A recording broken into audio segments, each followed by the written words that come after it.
இயக்குனர் பாலா ஒரு கிங் அல்ல, கிங் மேக்கர். ஏன்னா பல கிங்குகளை உருவாக்கிய ஒரு கிங் மேக்கர்.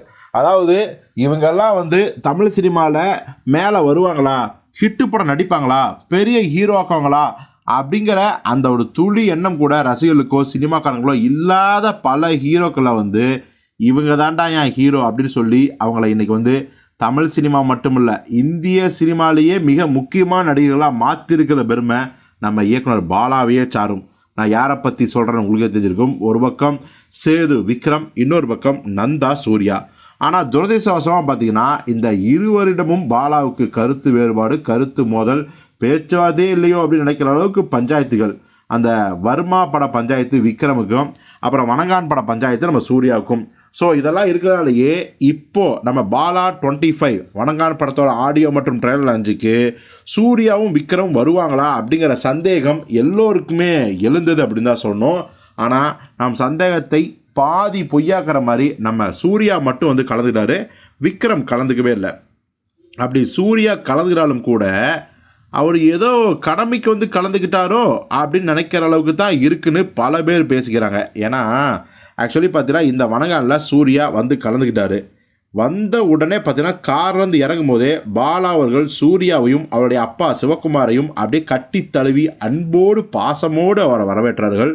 ஆனாலும் கூட பாருங்கள், எந்த ஒரு சீஃப் கெஸ்ட்டாக இருந்தாலும், அது எந்த ஒரு விழாவாக இருந்தாலும் சீஃப் கெஸ்ட்டு வரது லேட்டாக கூட வரலாம், முன்ன பின்ன இருக்கலாம், ஆனால் அந்த நிகழ்ச்சி முடிகிற வரைக்கும் இருப்பாங்க. ஏன்னா அவர் தான் சீஃப் கெஸ்ட்டு, கடைசியாக அவர் என்ன பேச போகிறார் இந்த டீமை பற்றி அப்படி தான் எல்லோரும் எதிர்பார்ப்பாங்க.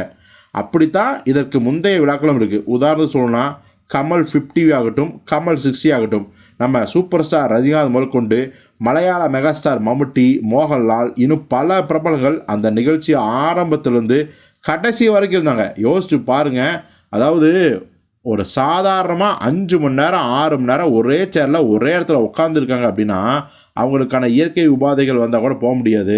இந்த மாதிரியான சங்கடங்கள் இருந்தாலும் கூட நம்ம சீஃப் கெஸ்ட்டாக வந்திருக்கோம், ஸோ இப்படியெல்லாம் நம்ம இருக்கக்கூடாது அப்படின்னு எவ்வளோ பெருந்தன்மையாக கலந்துக்கிட்டாங்க.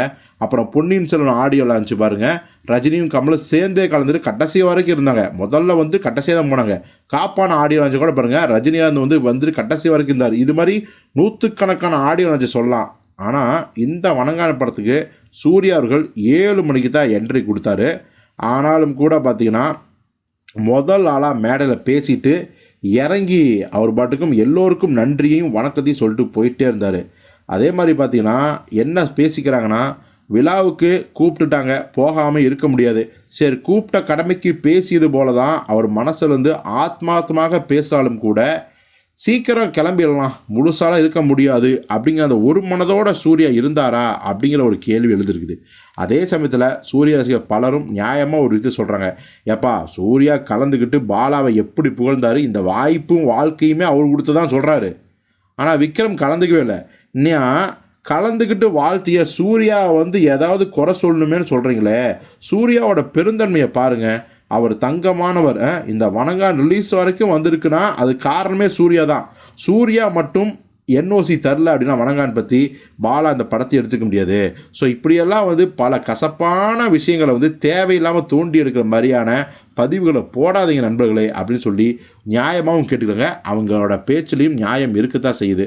ஸோ சூர்யா கலந்துக்கிட்டது கடமைக்கு கிடையாது, அன்புக்கு கட்டுப்பட்டு தான் அப்படிங்கிறத நம்ம உறுதியாக சொல்லுவோம்.